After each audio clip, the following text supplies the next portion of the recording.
সদ্য তোলা এই ছবিতে সানগ্লাস আর তার সাদা ক্রপ টপে বেশ স্টাইলিশভাবে ধরা দিয়েছে অভিনেত্রী জেবা জান্নাত।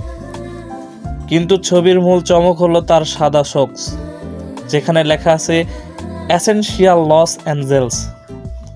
সোশ্যাল মিডিয়ার এই সক্স নিয়েই শুরু হয়েছে খুনসুটি।